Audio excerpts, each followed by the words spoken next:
بسم اللہ الرحمن کا موضوع الرحیم۔ بڑا اہم موضوع ہے کہ مدینے والوں نے رسول خدا کو بغیر دیکھے ایمان لا دیا، لیکن مکے والوں نے ایمان نہیں لایا۔ اسی مدینے میں جناب سیدہ خطبہ فتح کیا دیتی ہیں۔ حدیث معصوم امام محمد باقر فرمائے کربلا کے واقعے میں اور مولا علی کے قتل میں یہودیوں کا ہاتھ تھا۔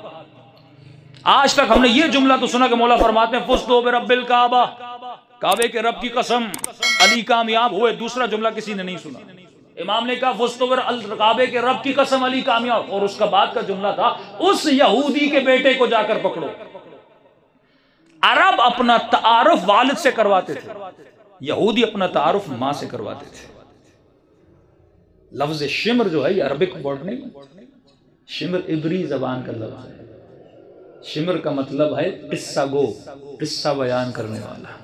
جب آپ سارے لنکس پڑھیں گے نا اسلام میں یہودیت کا کتنا اثر ہے، آپ پریشان ہو جائیں گے۔ ایک حدیث آپ کے سامنے پڑھوں، صلوات پڑھیں محمد و آل محمد۔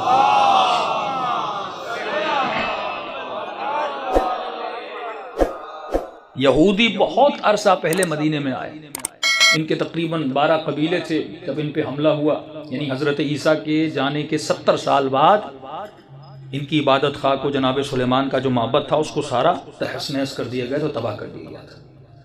تو ان کے پاس کچھ پیشن گوئیاں تھیں کہ ایک نبی آئے گا سرزمین تیماہ پر، اور خدا وحی کو عرب میں نازل کرے گا۔ تو ان کا عقیدہ تو یہ تھا کہ نبی تو ہم سے، یعنی آل ابراہیم سے آئے گا۔ تو یہ وہاں سے کوچ کر کے آئے، ہجرت کر کے آئے۔ سرزمین تیماہ مدینے کو کہا جاتا تھا۔ تینوں قبیلے آ کر وہاں بس گئے کہ ظاہر ہم وہیں پہ رہیں گے اور رسول ہم ہی سے ہوں گے، اور کیونکہ عرب میں رہیں گے تو وہی بھی کس میں ہوگی؟ عربی میں ہوگی۔ انکار کیوں کیا؟ قرآن کہتا ہے کہ یہ ہر چیز جانتے تھے کہ یہ سچا نبی ہے، لیکن نہیں مانا۔ کس وجہ سے؟ اسی تعصب کی وجہ سے۔ یہ تعصب انسان کو تباہ و برباد کر، شیخوخیت کا تعصب جو عرب جاہلیت میں تھا کہ رسول خدا نے جناب اسامہ 19 سال عمر ہے، فرمایا اس کے لشکر میں جاؤ اور جو نہیں جائے گا وہ ملعون ہے، ملعون ہے، ملعون ہے۔ عرب کے بڑے بڑے لوگ، بڑے بڑے صحابی نہیں گئے۔ کیوں نہیں گئے؟ اس جوان کی سربراہی ہم کیسے جا سکتے؟ حضرت علی کو خلیفہ کیوں نہیں مان رہے تھے؟ جوان تھے۔ شیخوخیت یعنی خلیفہ حاکم وہ ہو جو بوڑھا ہو۔ پہلا سوال یہ ہے کہ شیعت کا عقیدہ ہے حضرت عیسیٰ کو بچپنے میں نبوت ملتی ہے، رسول خدا کو 40 سال میں نبوت کیوں ملی؟ اسی شیخوخیت کی وجہ سے، کیونکہ اگر جوانی میں نبوت کا اعلان کرتے عرب اسے نبی نہ مانتے۔ اللہ نے کہا تھوڑا 40 سال کو کراس کر لیں اس درجے پہ، کیونکہ ثقافت عربی تھی نا۔ انسان کلچر سے جدا نہیں ہے۔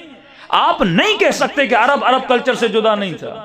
جو پاکستان میں رہتا ہے آپ نہیں کہہ سکتے میں اپنے کلچر سے جدا نہیں۔ جو جہاں پہ رہتا ہے ویسی سوچ وہ رکھتا ہے۔ پنجاب کی اپنی سوچ ہوگی، بلوچستان کی اپنی سوچ ہوگی، قبائل کی اپنی سوچ ہوگی، دین اسلام اپنی جگہ پر، لیکن انسان کے فیصلوں میں اس کی سوچ اور اس کے تعصبات کیا ہوتے ہیں؟ حاوی ہوتے ہیں۔ تو 3 قبیلے تھے جو ان کے درمیان تھے، بنی قریظہ، بنی قیقہ، بنی نذیر۔ یہ سارے وہاں پر آ کر کیا ہوئے؟ جمع ہو گئے۔ اور فرمائیے مسلمان بار بار جاتے تھے، ان سے پیشن گوئیاں پوچھتے تھے۔ کچھ چیزیں قرآن میں جیسے امہات المومنین کا مسئلہ ہے، آیت نازل ہوئی کہ نبی کی ازواج تمہاری ماؤں کی طرح ہیں۔ اب ایک مسئلہ ہے، اس کو بھی سمجھنا ضروری ہے نا۔ ماؤں کی طرح کیا مطلب؟ اس کا مطلب اگر نبی کی زوجہ کسی امتی کے سامنے پردہ نہ کرے اس پہ جائز ہے؟ جائز نہیں ہے۔ اسے حجاب کرنا ہے، حجاب کی آیتیں بھی ہیں۔ تو پھر ماں کیسی؟ ماں تو بچے سے حجاب نہیں کرتی۔ ماں کیوں کہا گیا؟ ایک صحابی ہیں جناب طلحہ، ابھی آیت نہیں اتری تھی، انہوں نے کہا کہ رسول خدا کے جانے کے بعد نبی کی فلاں زوجہ ہے، جب وہ بیوہ ہو جائیں گی ہم ان سے شادی کر لیں گے۔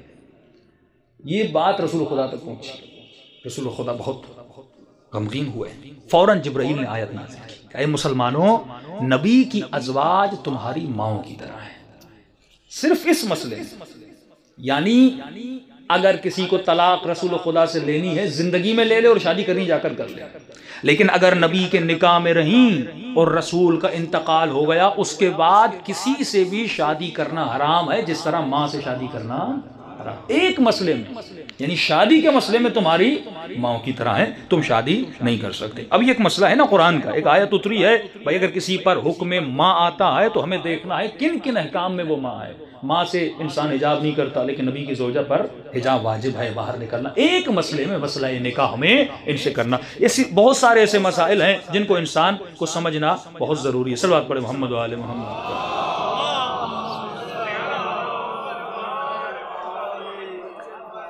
اب میں تاثیر بتانا چاہتا ہوں کہ یہودیوں کی تاثیر کتنی مسلمانوں پہ تھی۔ ملتا ہے ایک مرتبہ جناب عمر رسول خدا کی خدمت میں آئے اور انہوں نے ایک تورات کا نسخہ تھا، اس کو پڑھنا رسول خدا کے سامنے شروع کیا۔ جیسے رسول خدا نے تورات کا نسخہ جیسے عمر نے پڑھا اور سنا، رسول خدا بہت غضبناک ہوئے اور وہ نسخہ ان سے لیا اور اس نسخے کو پھاڑ دیا، اور نبی نے فرمایا کہ کبھی بھی یہودیوں کی تعلیمات کو نہ پڑھا کرو۔ اب یہ حوالہ دے رہا ہوں میں، مسند احمد بن حنبل تیسری جلد ہے، صفحہ 387۔ اس میں جناب ابو بکر عمر کو کہتے ہیں کہ آپ نے کیوں یہ تورات رسول خدا کے سامنے پڑھی، اور کیا آپ کو نہیں پتا کہ رسول خدا نے منع کیا ہے کہ یہودیوں کے پاس جایا نہ کرو۔ یہ تاثیر بتا رہا ہوں کہ بڑے بڑے صحابیوں میں یہ چیزیں تھی۔ کنز الاموال اہل سنت کتاب پہلا جلد ہے، صفحہ 371۔ اس میں ملتا ہے کہ ایک مرتبہ رسول خدا کے پاس کوئی صحابی نسخہ لے کر رسول خدا نے اس نسخے کو جلا دیا، اور یہاں تک فرمایا کہ جو یہودیوں سے نسخے لیتا ہے ان سے نسخے نہ لیا کرو۔ پوچھا یا رسول اللہ کیوں؟ فرمایا کیونکہ وہ بھی ہلاک ہو گئے، اور اگر تم بھی ان کی پیروی کرو گے تم بھی ہلاک ہو جاؤ گے۔ ہلاکت کا مطلب ہے یعنی معرفت اللہ نے ان سے لے لی۔ ایک ہلاکت جسمانی ہے، ایک ہلاکت معرفتی ہے، یعنی وہ لوگ ہلاک ہیں جو معرفت الہی سے کیا ہیں؟ بہت دور ہیں۔ تو فرمایا کبھی بھی یہودیوں کے دروازے پہ نہ جایا کرو، ان سے نسخے نہ لیا کرو۔ صلوات پڑھے محمد و آل محمد۔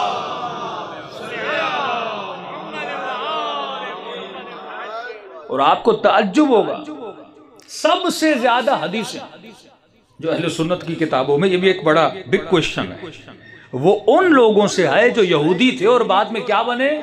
مسلمان بنے۔ یعنی مولا علی سے اتنی حدیثیں نہیں ہیں جتنا اس شخص سے حدیثیں ہیں جو بعد میں مسلمان بنا۔ ان میں سے ایک کا نام تھا کعب الاحبار، یہ بھی یہودی تھا، اس کے بعد مسلمان بنا۔ در منصور پہلی جلد صفحہ 90۔ اس میں ملتا ہے کہ جناب عمر اہل کتاب کی محفلوں میں جایا کرتے تھے اور ان سے مشورے بھی لیا کرتے تھے۔ اب یہ جلد بتا رہا ہوں، تاریخ طبری 5ویں جلد 117۔ اس میں بھی ملتا ہے کہ وہ جاتے تھے اور ان سے ملتے تھے۔ اور جناب عمر نے، یہ تاریخ طبری لکھتا ہے کہ ایک یہودی سے پوچھا، یہ کعب الاحبار کی بات بتا رہا ہوں، کعب الاحبار کو کہا کہ تم ایمان کیوں نہیں لاتے جبکہ تم خود ہمیں بتاتے تھے کہ یہ نبی ہے اور حکومت قائم کرے گا، سب کچھ تم نے دیکھ لیا ہے۔ تو انہوں نے کہا کہ میں صرف قرآن کی وجہ سے ایمان نہیں لا رہا۔ کہا کیوں؟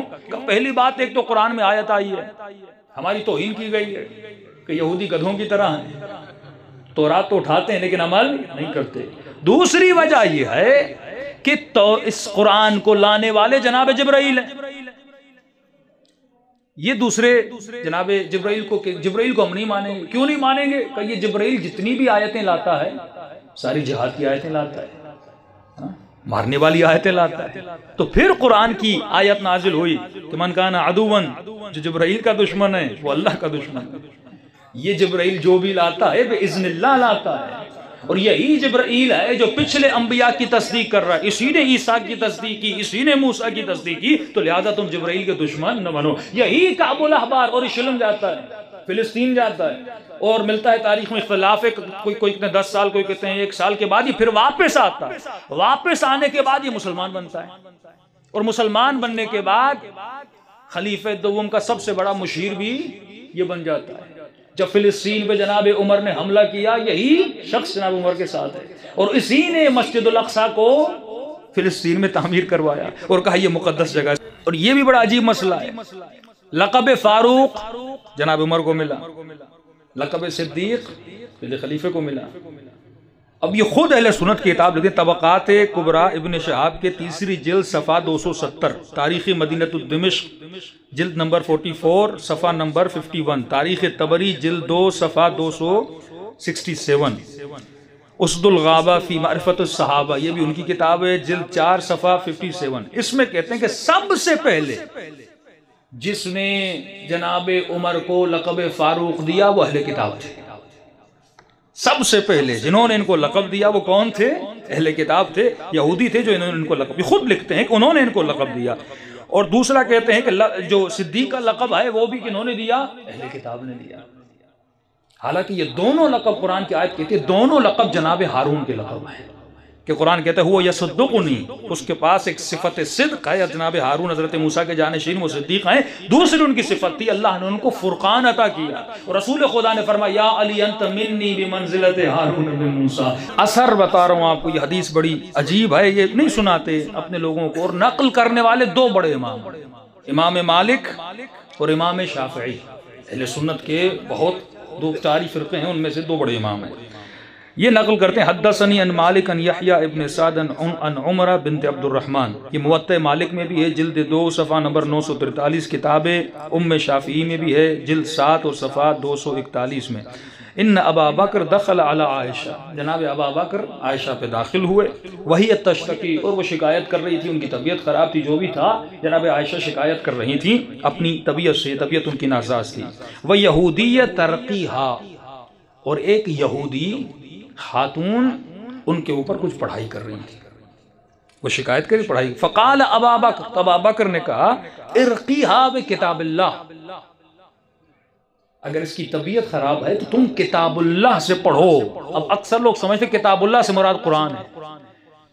تفسیر اپنا عین فی شرح بخاری میں، عمدۃ الغاری فی شرح البخاری میں جلد 21 اور 262واں صفحہ یہ خود لکھتا ہے کہ کتاب اللہ سے مراد کیا تھا کہ ابا بکر اس یہودی خاتون ہے، یہودی خاتون وہ کچھ پڑھ رہی تھی اور انہوں نے کہا ارقیہا بکتاب اللہ، ان کی طبیعت خراب ہے، کتاب اللہ سے کچھ پڑھو. کا کتاب اللہ سے مراد کیا؟ فقال ابا بکر ارقیہا بکتاب اللہ یعنی بالتوراۃ والانجیل.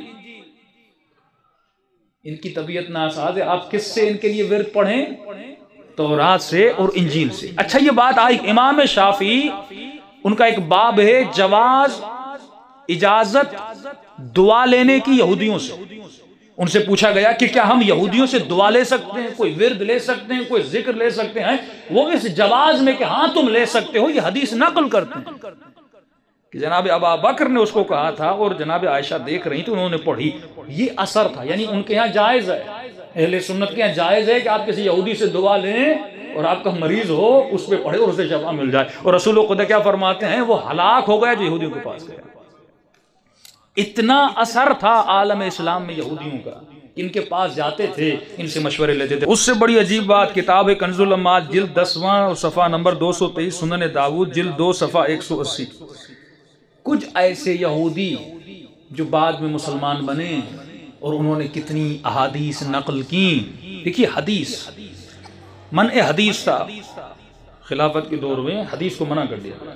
کچھ لوگوں کو اجازت تھی حدیث نقل کرنے کی. اگر کوئی اپنے گھر میں بیٹھا ہے اور جیسے آپ مجلس سن کے گئے اور گھر میں گئے اور آپ نے کہا کہ مولانا نے کہا کہ رسول خدا نے یہ فرمایا ہے، اگر اس زمانے میں کوئی کسی صحابی سے یا کسی سے رسول خدا کی حدیث سنتا اور گھر میں جا کر کہتا قال رسول اللہ، اس کو پکڑ لیا جاتا، اس کو شلاغ مارے جاتے تھے، اس کو کوڑے مارے جاتے تھے. اور جو اصحاب تھے ناقل حدیث ان کو اجازت تھی مدینے میں اگر حدیث نقل کر سکتے تھے، لیکن مدینے سے باہر ان کو اجازت نہیں تھی. سوال یہ کیوں اجازت نہیں تھی؟ کیونکہ اگر مدینے سے باہر جاتے نبی کے فرامین کو بتاتے، اور نبی کے فرامین بتاتے سوال پیدا ہوتے، اور سوال پیدا ہوتے لوگ جواب اسی سے پوچھتے ہیں جو عالم ہو، اور عالم تو مدینے میں علی بن ابی طالب. ہم فارسی میں ایک مثال کہتے ہیں کہ ایک مسئلہ ہو اور اس مسئلے کا جواب نہ ہو تو صورت مسئلے کو پاک کر دو. کیا مطلب؟ ایک بورڈ پہ میں نے سوال لکھا، اب سوال کا مجھے جواب نہیں آتا تو آپ کہو اس کو ہی مٹا دو، نہ سوال رہے گا نہ کوئی جواب کے پیچھے جائے گا. تو انہوں نے ایسا لوگوں کو کر دیا کوئی سوال ہی نہ کرے. لوگوں کے انجماد ذہنی جسے کہتے ہیں، جمود ذہنی. آج یہ جمود آپ کے ذہنوں میں پیدا کیا جا رہا ہے. آج مسلمانوں میں جمود، سوال کرنے کی اجازت نہیں، صحابہ پہ گفتگو کرنے کی اجازت نہیں ہے، جنگیں ہوئی گفتگو کرنے کی اجازت نہیں ہے، جنگ صفین ہوئی ہزاروں لوگ مارے گئے تم بات نہیں کر سکتے، جنگ جمل ہوئی اتنے نبی کے ماننے والے مسلمان بات کرنے کی اجازت نہیں ہے. کیوں اجازت نہیں بھائی؟ اور عجیب بات ہے، یہ عقیدہ ہے کہ موسیٰ کے صحابی گمراہ ہو سکتے ہیں، عیسیٰ کے صحابی گمراہ ہو سکتے ہیں، رسول خدا کی کیوں نہیں ہو سکتے؟ یہ کون سی لوجک ہے، یہ کون سی دلیل ہے؟ پھر سورہ منافقون کے لیے کیا کہو گے؟ منافق کون ہوتا ہے؟ جو اسلام کے بحث میں ہوتا ہے. اور صحابی کیسے کہتے ہیں؟ جو نبی کے ساتھ رہے اور نبی کی کوئی بات نقل کرے. کہ منافقین نہیں رہتے تھے مدینے میں؟ کہ رسول خدا کا چلتے پھرتے نہیں تھے؟ پورا سورہ قرآن پر ہے. لیکن جب بڑے ان کی آنکھوں پہ پٹیاں ڈال دیں اور یہ قرآن سے دور ہو جائیں، کم از کم اگر ایک جملے پہ کہتے ہیں کہ ہم نے عمل کیا، ہم کہتے ہیں کہ انی تارکم فیکم ثقلن کتاب اللہ و اطاعتی اہل بیتی، میں تمہارے درمیان دو چیزیں گراں وہاں چھوڑ کے جا رہا ہوں، ایک اللہ کی کتاب، دوسرا اہل بیت۔ چلیے آپ نے اہل بیت کو ڈراپ ہی کر دیا، لیکن کم از کم کتاب کو بھی تو مضبوطی سے پکڑا ہوتا، کم از کم کتاب کو بھی صحیح طریقے سے پڑھا ہوتا۔ اب سنیے وہ یہودی جو مسلمان بنے، یہ کنز الامال جلد 10 میں بتا چکا، 223 صفحہ، سنن داؤد جلد 2 صفحہ 180۔ کعب الاحبار جس کا میں نے نام لیا، یہودی تھا، بعد میں کیا بنا؟ مسلمان بنا۔ ابو ہریرہ یہودی تھا، بعد میں مسلمان بنا۔ وہب ابن منبہ یہودی تھا، بعد میں مسلمان بنا۔ عبداللہ ابن سلام، اس کو تو شیعہ بہت اچھے طریقے سے جانتے ہیں، ہم پر تو الزام ہے نا کہ شیعت کو بنایا کس نے؟ عبداللہ ابن سلام یاد ہے، یہ تینوں یاد نہیں۔ ایک یہودی ان کو یاد ہے کہ اس نے شیعوں کو بنایا، لیکن یہ تین بڑے یہودی، یعنی آج امام ابو ہریرہ کہا جاتا ہے۔ آپ کچھ بات کریں، بہت مقدس صحابی ہے۔ ابو ہریرہ سے جتنی احادیث، ان کی 6 کتابیں ہیں اور ان 6 میں سے سب سے مستند صحیحین ہیں، سب سے زیادہ روایتیں ابو ہریرہ سے۔ یہاں تک تاریخی کتابیں لکھتی جناب عائشہ نے کہا کہ ابو ہریرہ تم اتنی روایتیں نقل کرتے ہو، میں نبی کی زوجہ، میں گھر میں ساتھ، میں نے بھی نہیں سنی، اور ہم نے کبھی تم کو نبی کے ساتھ اکیلا بھی نہیں دیکھا، تم سب کے ساتھ تھے، لیکن باتیں ایسی کر رہے ہو جو بالکل کسی نے نہیں سنی۔ یعنی 4 لوگ میرے ساتھ ہمیشہ گھومتے رہے ہیں اور کسی نے کسی کو میرے ساتھ اکیلا بھی نہ دیکھا، اور ایسی بات کرے کہ ہم نے نہیں سنی۔ تو انہوں نے جناب عائشہ کی توہین کی، وہ جملے میں ممبر پہ بیان نہیں کر سکتا، اور اگر ہم میں سے کوئی کرے اسے شاید پھانسی بھی ہو جائے، لیکن انہوں نے توہین کی، اس کو چھیڑنا نہیں ہے۔ صحابہ نے جو کیا، ان کے بیچ میں جو ہوا، مشاجرات صحابہ جو تھے، ان کو چھیڑنا نہیں۔ یہ جمود فکری ہے کہ انسان کو سوچنے سے روکا جاتا ہے۔ بھئی ہماری کتابیں اوپن ہیں، ہمارے عقیدے اوپن ہیں، آپ آؤ، سوال کرو، جواب لو اور چلے جاؤ۔ یہی فکر اہل بیت تھی جس نے شیعت کو زندہ رکھا، اور یہی کمال مکتب اہل بیت تھا کہ آج اگر مجلس میں 100 لوگ ہیں، دنیا دیکھتی ہے 10 سال کے بعد یہ 500 ہو جاتی ہے۔ شیعت کتنی تھی پاکستان میں، دن بدن آپ بڑھ کیوں رہے ہیں؟ اسی وجہ سے کیونکہ آپ کے پاس اللہ نے فکر دی ہے، عقل دی ہے اور سوال کرنے کی اجازت۔